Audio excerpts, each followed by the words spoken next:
Well, folks, here we are. We are live on Facebook. It is Friday, September 4th. The last runs of the year, we're down to the last third of the year, the final 4 months. Let's rush through this, maybe not, and get COVID 19 behind us. As we start every day in our journey here, we want to start every day with the idea that we want to offer prayers for everybody that has been affected by COVID 19, for people that have lost loved ones, and prayers for the loved ones that have been lost. Our heartfelt prayers go out to all of you that have experienced this terrible thing.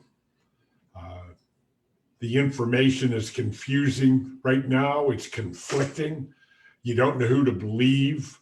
It is so crazy out there that maybe in China they're sitting back figuring it did what they wanted it to do.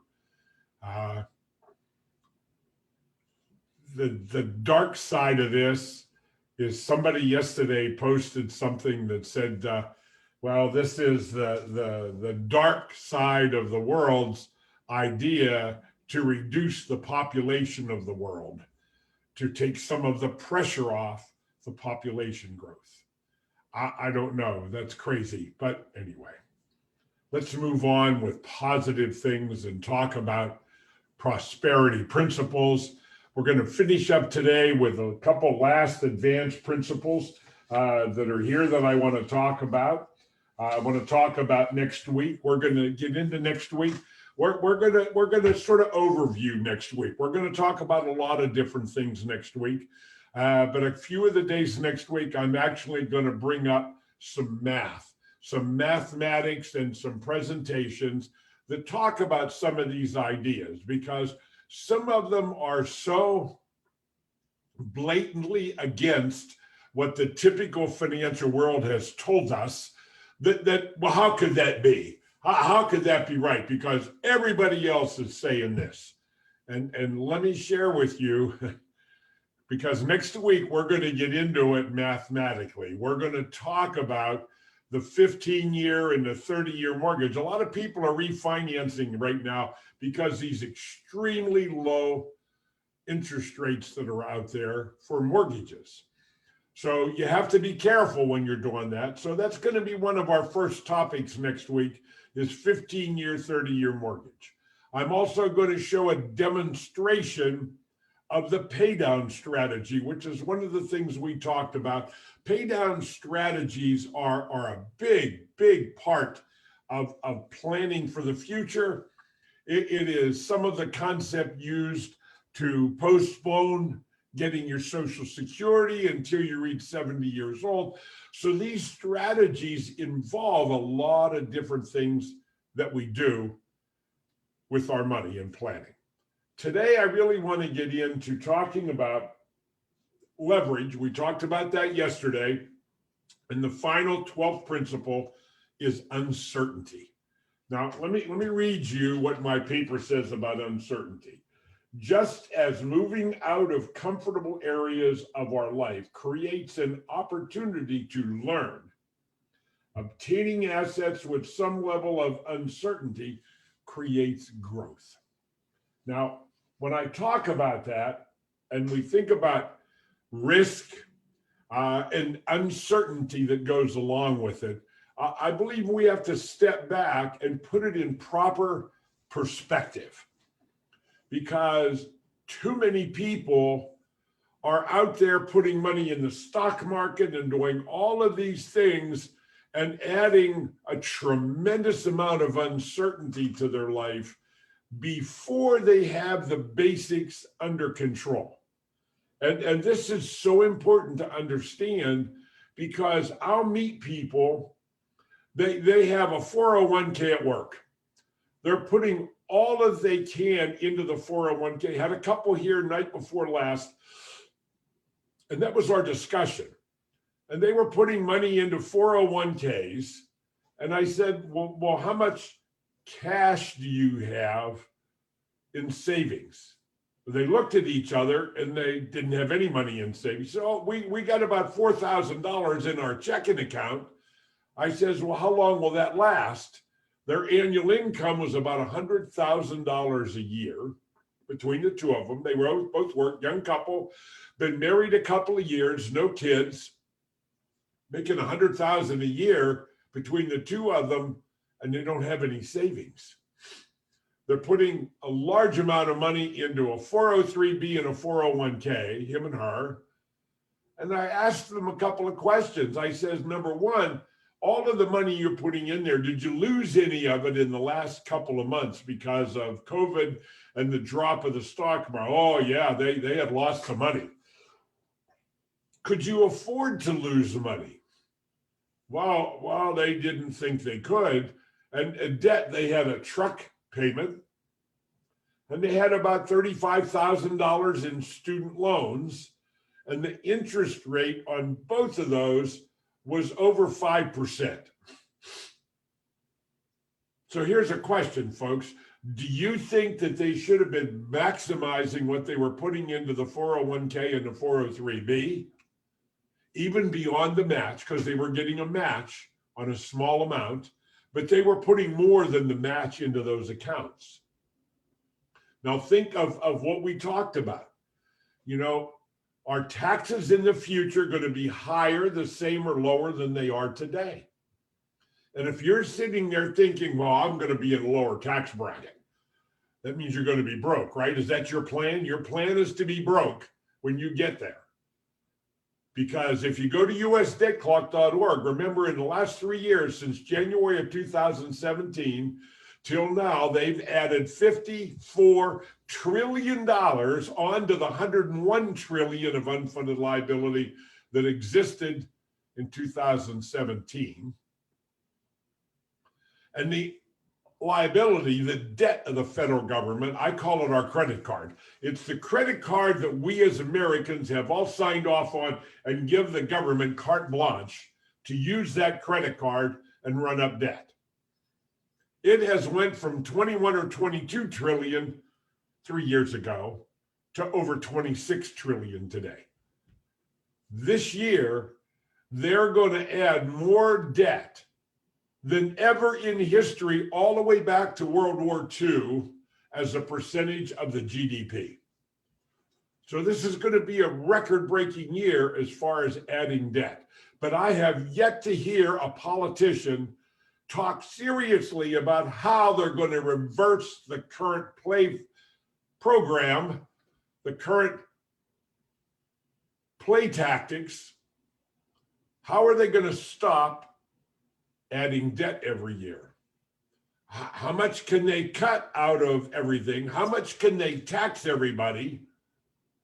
I mean, if they doubled everybody's taxes that has averaged maybe 3.4 trillion a year on average. Right now it's down to 2.7. It was as low as 2.2 trillion a couple months ago because of COVID and nobody working, so nobody was paying any taxes, so there was no revenue for the government.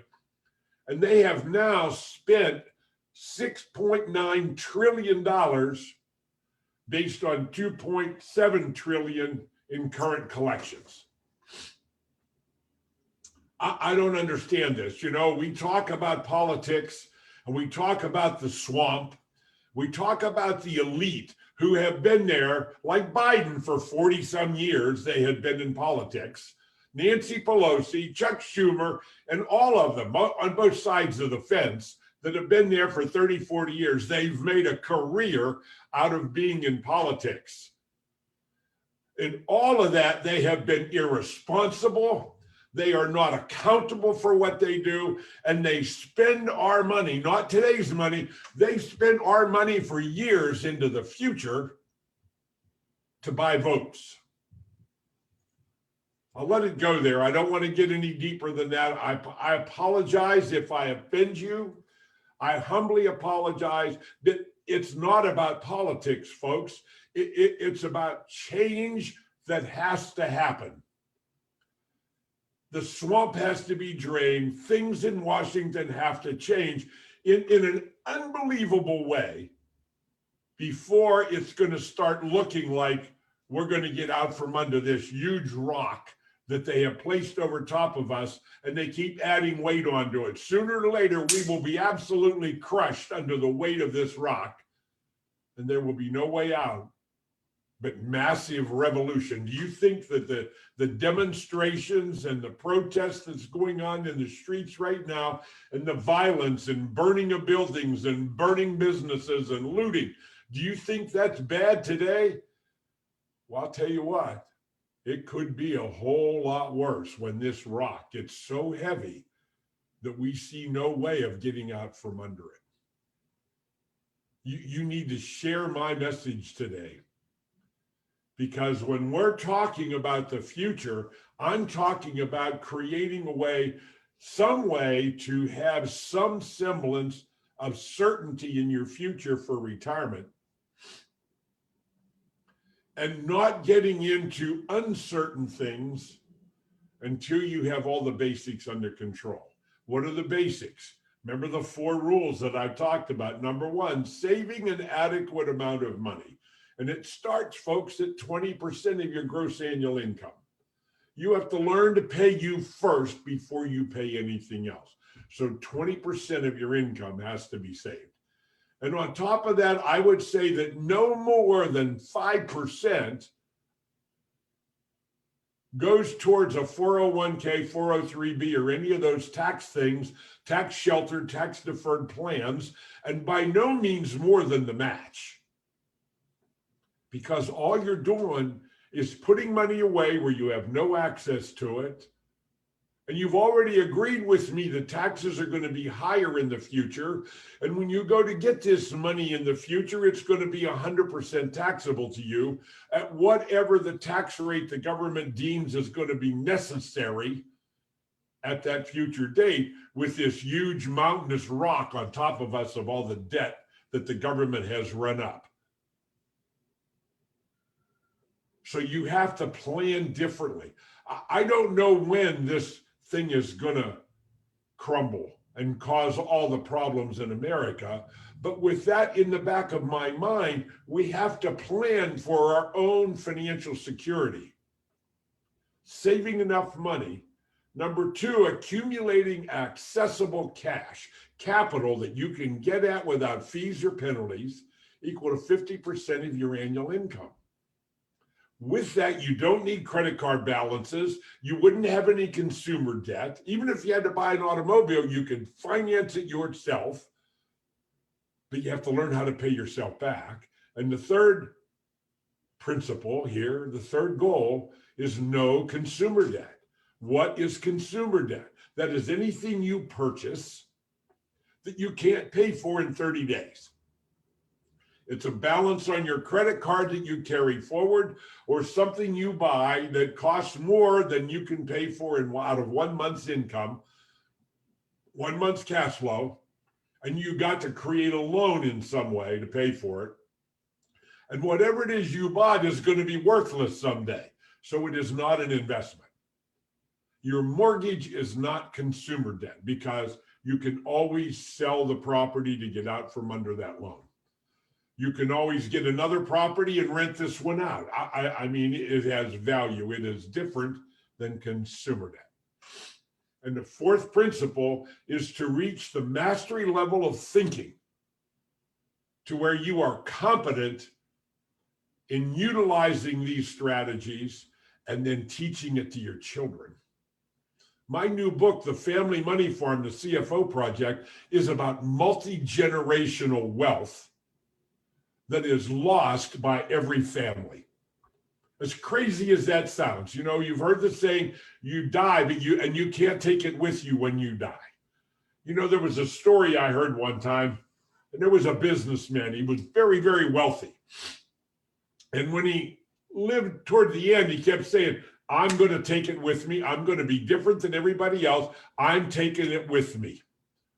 So he passed away. He had one daughter, and they were at the funeral home. They were getting ready to close the casket and go off to the cemetery and bury him.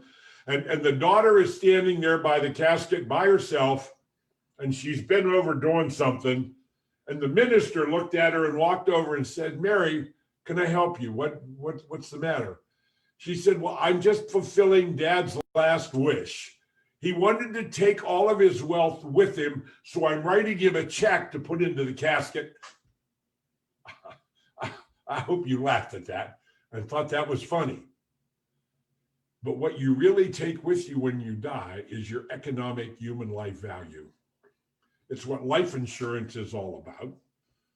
You know, if you live in a neighborhood and the nice guy down the street, you see him, he's got a wife, he's got 3 kids, he's maybe 35, 40 years old, and they're just a wholesome family in the neighborhood. And all of a sudden, one morning, the wife wakes up. The husband slipped out in the middle of the night. He took some of his clothes with him. He's gone. He ran away, left the wife and the kids with nothing. What would you call that guy? How would you refer to that person that just left his family high and dry, took what he had, took the car and left? I couldn't say the words here on my show that I'm thinking of what, I mean, he would be the worst, dirtiest kind of scoundrel there ever was. Wouldn't you agree with that? Well, let's change the story now. And same family, same situation. But last night on the guy's way home from work, he was in an auto accident and died. Again, left the family with nothing. He had no life insurance, no nothing. He left the family destitute. What would you call him? How would you refer to that person that left his family destitute? I don't know. Because see, what I'm all about, folks, is I'm about the family capturing these economic human life values in a way that doesn't cost any out of pocket. In other words, if I can show you how to capture your economic human life value, it doesn't happen in one day. It's a process, so it takes time. So it's not magic, but I could show you how to do that with no additional out-of-pocket cost, no loss to your lifestyle, and it would create tremendous financial power and pressure that would be on your side going into the future. What would that be worth to you? We are sitting here chasing uncertainty, and there's nothing wrong with investments or looking at growth of my money, provided I have all of these other things under control. That's what the bottom line is. You have to get other things under control and have a foundation. You know, if you're building a big commercial building, what do they build first? They dig a hole and they pour a footer in the hole. They pour the foundation. Every family's financial position needs to build the foundation first. And people are being sold roofs and air conditioning units and things for their house before they've even started to build the house. And those things are not going to take you where you really want to go. They're just not. They're not going to take you where you really want to go. So that's going to wrap up today. You can't get to uncertainty before you have certainty under control in your life. Get my book, The Family Money Farm, The CFO Project. Get it at Amazon, Barnes & Noble. Send me an email. We'll set it up. You can pay for it through PayPal, and I'll send you an autographed copy. Go to cfo-project.com. Over there, put in your name and email address, and we'll send you a link with a free download, a PDF of my new book. But over there, I'm gonna recommend that you invest in you. You invest in knowledge. There are 4 books over there and a 1-hour video. Life Insurance Will It Pay When I Die, which is my other book over here. Live Your Life Insurance by Kim Butler. I wrote the foreword to the book. Jumpstart your financial freedom. which is a series of ebooks, emails, stuff that will take you from the beginning all the way to the end. And then the fourth book is the Infinite Banking book by R. Nelson Nash, who unfortunately passed away last year. But you get the first part of his book, part one of the book, which explains the concept and why. See, everything has to start with why, folks. Why are you listening to me? Why are you not telling other people about me and what I'm talking about here? This needs to be shared with everybody. I don't know how else to get people to do it, but I'm going to be on here every day and I'm going to go over this stuff upside down, right side up, left side, right side. I'm going to go over it again and again and again. Hopefully that you'll get it, because this information can change your future. Next week, we're going to have a great week. We're going to talk about next week, and I'm going to show you some examples of mathematical proof that'll blow your mind. Because what you're being told out there, you're being told what sounds good to get you to buy, to sell you something. I didn't ask you to buy anything. I asked you to invest $47 for 4 books and a 1-hour video with a money-back guarantee. So if you read the books and watch the video and you write me an email and say, Tom, this was a bunch of hooey, it was worthless, I'll send you your money back. But I believe investing in yourself is the way that you'll change your future in some way. That's what it's about.